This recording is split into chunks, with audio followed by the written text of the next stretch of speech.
This tutorial is going to show how to do an I-cord cast on. This cast on is really useful for a lot of different shawl types, and it's really versatile, and it keeps this edge along the top, so the whole thing is in an I-cord, so it's really smooth, and you don't necessarily see the stitches as clearly using this cast on. So in order to get started, the first thing that we're going to do is cast on 3 stitches. I like to use long tail cast on, but if you have a different cast on you like, you can absolutely use that. So then we're going to take our working yarn and pull it in the back, and then we're going to knit 3 stitches like we normally would. So we'll knit 3. And then once we've knit those 3 stitches, we're going to transfer them back to the left needle. So we'll just slip those back onto the left needle. So now all our stitches are on the left needle. We see that little knit row here, and the working yarn is now on this left stitch.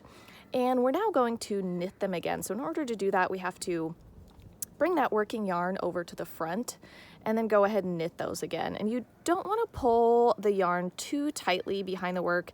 You also don't want it too loose either. Because this is relatively quick, if you do it your first time and you find your tension isn't quite right or it doesn't look exactly how you want, you can always pull it out and start over again. And we're now going to continue doing it this way as many times as is indicated in the pattern. So we'll slip the 3 stitches back, we'll knit them, we'll slip them back. How many times you do this is just going to depend on your pattern and how long you want it to be. So do however many is indicated in your pattern. So I have finished the number that I need to do, which was 7 in this case. And on your final repeat, we are going to leave the stitches on the right needle. Instead of transferring them back to the left needle, we'll leave them on this side. And if you turn it on its side, you can see here, this is where we originally cast on, and we have these nice, neat stitches along the edge of the I-cord. And we are going to be picking these stitches up. And when you're picking up stitches, it really doesn't have to be perfect. If you kind of put one in the wrong spot, it's totally okay. You're not really going to notice. And so when I'm counting the stitches here, I can see 1, 2, 3, 4, 5, 6, 7. So I'm going to be picking up stitches along that edge. Again, however many are indicated in your pattern. So now I'm going to go in and start picking up stitches, and so I'm going to start by picking up this stitch right here. And if you're looking at where to pick up stitches, it's the one that run down from where your current working stitch is. And when we're picking these up, we want to make sure that we get both sides, both the legs of that stitch. And so I'll take my needle and just slide it through there. So now I'm under both legs. I'm going to wrap my working yarn around the needle and pull it through. So now I've got my 3 original stitches and I've picked up an extra stitch. So now I'm going to continue to do that going along. So here's the next stitch, wrap my yarn, pull it through into this next stitch here, wrap my yarn, pull it through, and continue going down and doing this for as many stitches as you need. If you are slightly off, you grab the wrong leg, or you picked up too many stitches or too few stitches, you can either start over if you are a perfectionist like I sometimes am, or you can always just kind of adjust it slightly and skip a stitch to pick one up for the right number, that sort of thing. I've now picked up my 7 stitches, so I have my 3 original stitches here plus the 7 stitches. Now we're going ahead and turn our work, and we will have the working yarn here will be in the back, and then we'll see our tail is right here. And so the next step is to pick up 3 stitches along the cast on edge. Again, this could vary a little bit depending on your pattern on how many stitches to pick up. And so there aren't really super clear stitches here the way that there were when we were doing it along the edge. And so you want to pick up 3 stitches up until here. Even if you get a little past or they don't look perfect, once you continue to knit, you won't really be able to tell super well. And go ahead and pick up the stitches. And so I'm going to grab a stitch here close to the front. I'm going to pick that up using my right needle and then put it on the left needle.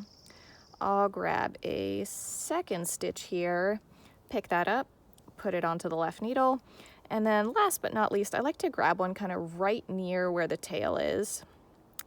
And sometimes these can be a little finicky. I'll pick that up and slip it onto the left needle. So these stitches, they They tend to be a little tight and kind of hard to get on there, which is okay, that's normal. Depending on how tightly you cast on, that'll impact how tight these are when you're picking them up. So then I'm going to go ahead and knit these stitches. And you can also do this where you pick them up and knit them at the same time. That's kind of a matter of personal preference. So I'm going to knit those 3 stitches that I just picked up, and they're a little hard to knit because they're a little tight. And then I'm going to continue going down the rest of the row, knitting all those stitches.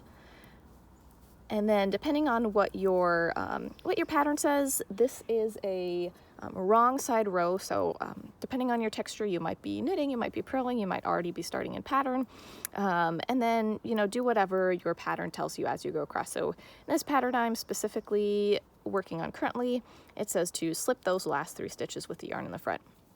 Once you're done, you will turn your work back to the right side, and then you will continue to work in pattern as adjusted. And we can see now we've got this super pretty long I-cord edge, and especially if we're doing I-cord further on the shawl, it'll look really seamless and nice. And it can look a little kind of clunky in the beginning while you're doing it, but once you're done, it turns out really nice. And I found that even if I make a little mistake, like one of my stitches is a little off, or I wasn't quite sure I was in the right spot, by the time you finish, it ends up looking really smooth and nice. I went ahead and knit another row back and forth just to demonstrate. So now we've added an extra row here, and you can see looking along the edge that the stitches go all the way along here. You can see we've got our little cast on tail back here, but the edges look nice and smooth with all those knit stitches. And so here's the finished shawl, and as you can see, all the stitches go along. And I personally, it's kind of hard to tell exactly where that tail was, exactly where was this cast on, when were the repeats started. So I really like the way it looks, and sometimes you will get a sort of little bit of a bump at the top here, but when you block it out, that's totally going to disappear. You can pull it tight when you're blocking, and you'll get a nice, neat, straight edge.